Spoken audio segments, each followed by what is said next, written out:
Trump just put China on notice. Please pray.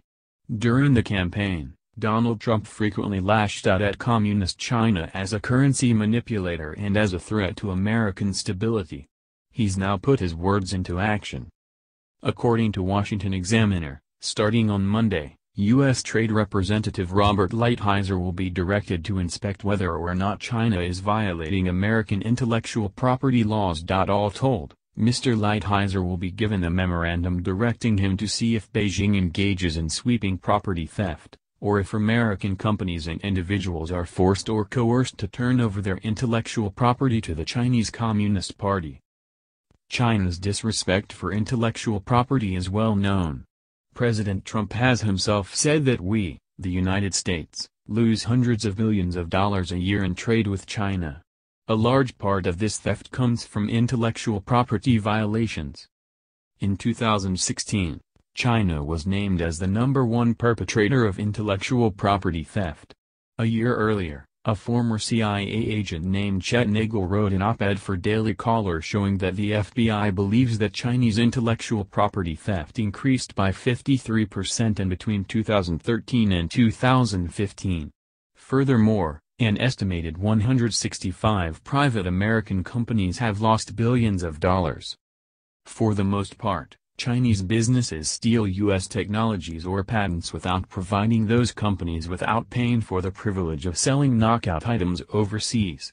This process has the sinister effect of dissuading American inventors and investors from contributing their time and energy into something that will just be stolen by Beijing. It is very likely that some commentators will disagree with the timing of this investigation.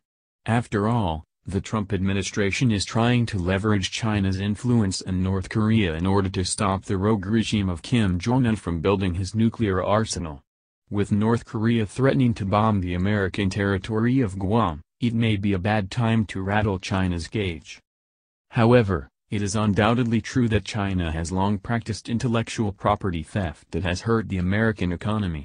It is also true that Beijing runs an espionage campaign in the U.S. that may include as many as 25,000 operatives.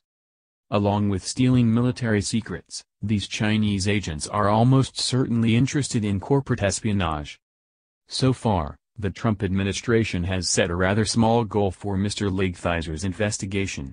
Rather than focus on all forms of intellectual property theft, the Trump administration is currently zeroed in on whether or not the Chinese government strong-arms American companies into partnering with local firms. It has been announced that U.S. Trade Representative Robert Lighthizer will be directed to inspect whether or not China is violating American intellectual property laws. Should we be investigating China for violating these laws? The precedent that the Trump administration seeks to use is the 1974 Trade Act, which allows the American executive to fast-track trade negotiations and deals without the threat of a filibuster. Chinese intellectual property theft has gone on unhindered for long enough. It is great that President Trump has finally gotten serious about this drain on the American economy that costs millions of dollars every year and adversely impact America's job market. Private companies should also join in with this investigation, for they are the ones who are most hurt by these thefts.